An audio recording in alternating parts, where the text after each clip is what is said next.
Assalomu alaykum, hurmatli asalarichilar.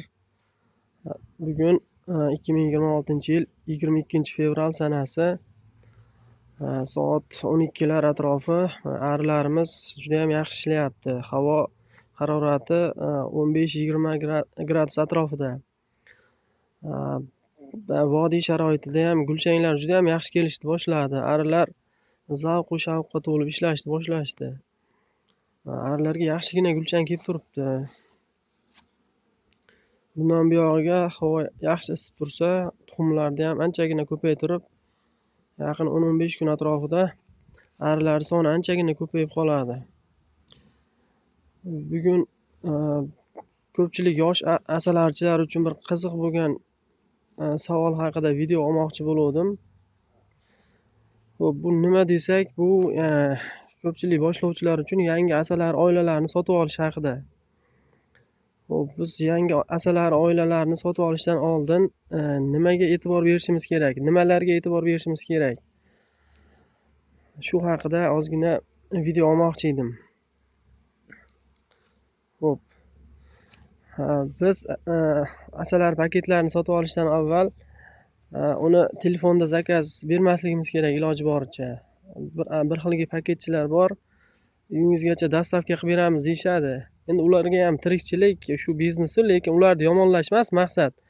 Endi masalan bitta paseykada 100 ta ari bo'ladigan bo'lsa, uning ichida bir 50-60% arisi kuchli bo'ladi. Qolgan 40%, 50% o'rtacha, har xil arilar bo'ladi, har xil asalar oilalari bo'ladi. Bir tekisda bo'lmaydi.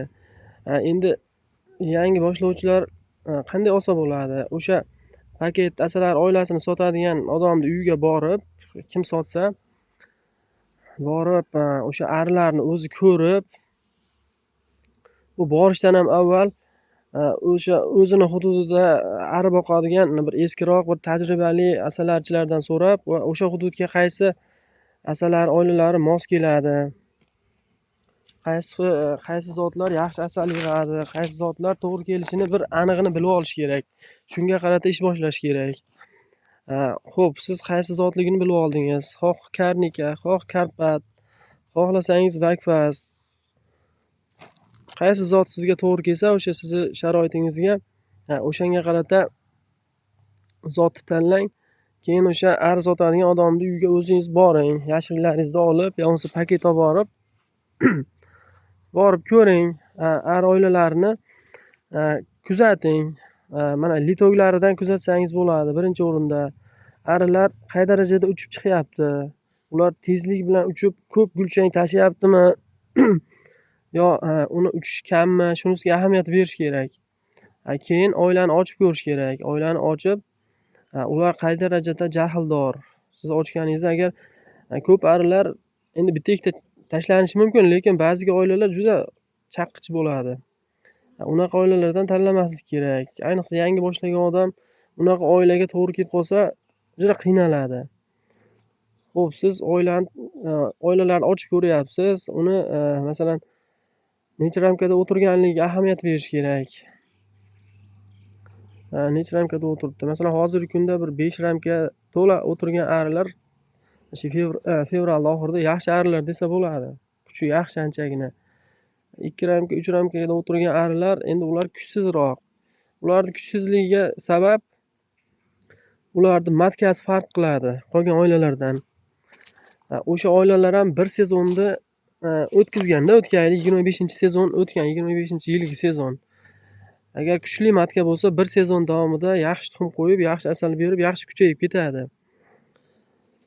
O'shalarda matka qolgan oilalarga nisbatan kuchli bo'lmaganligini hisobiga ularning ramkasi shu bir 2 ramka, 3 ramka bo'ladi.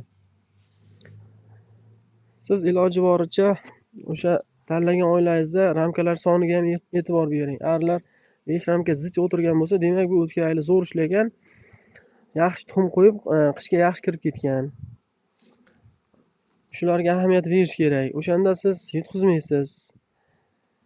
O'sha oila masalan siz o'sha agar uydan turib zakaz beradigan bo'lsangiz, ular shu martda yarimlarda sizga paketda olib borib beradi. Xo'p, hozirgi kundagi 5 ramka arisi 10 ramka bo'ladi. Hozirgi kundagi 2 ramka arilar bo'lsa 6 ramka, 7 ramka bo'ladi, bo'lolsa. Endi ular aralash olib borib beradi sizga bir tekisda. Kuchlisi ham borib qolishi mumkin bir tekda. Masalan, 10 ta paket sotib olsangiz, undan 4 tasi yaxshi chiqmasligi mumkin-da. O'sha narsaga ahamiyat berish kerak. Agar borib o'zingiz tanlab olsangiz, endi pulini berganga yarasha tanlab chertib ko'rib olish kerak. O'shanda yutqizmaysiz. Yaxshi paket onasi o'sha 1 yillik onaligiga ahamiyat berish kerak.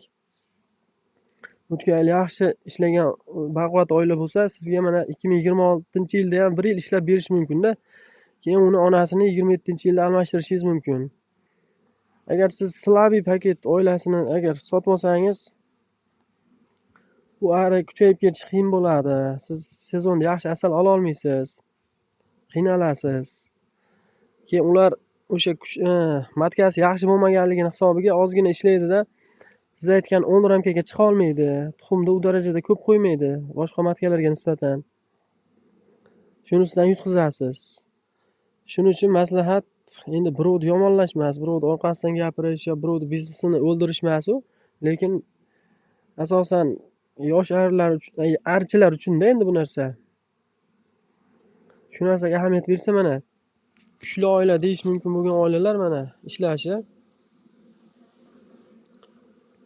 Shu mana Yashikda sariq tarafida turgan oila 6 ramka to'la arisi bor mana. Hozirgi kunda uchishi mana 3 kundan beri yaxshigina gulchan kelyapti.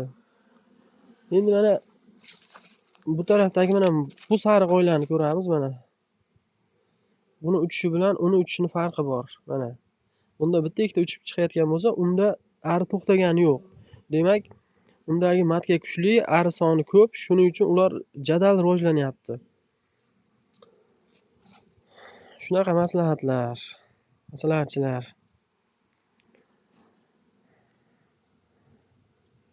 Endi kimgadir foydam tekkan bo'lsa, xursand bo'laman. Shuning uchun endi menga YouTubedan manfaati yo'q, lekin shu o'zimni qilayotgan ishlarimda, endi ijodimda endi meni ham bu. Shuni ko'pchilikka ko'rsatish, kimlardir bilan fikr almashish, shunaqa maqsad video olishdan YouTube'ga. Sog' bo'linglar, salomat bo'linglar. Ramazon oyida ro'zalarni yaxshi tutib, hammaga ham nasib qilsin. Yaxshi o'tkazib olish shu muqaddas oyda.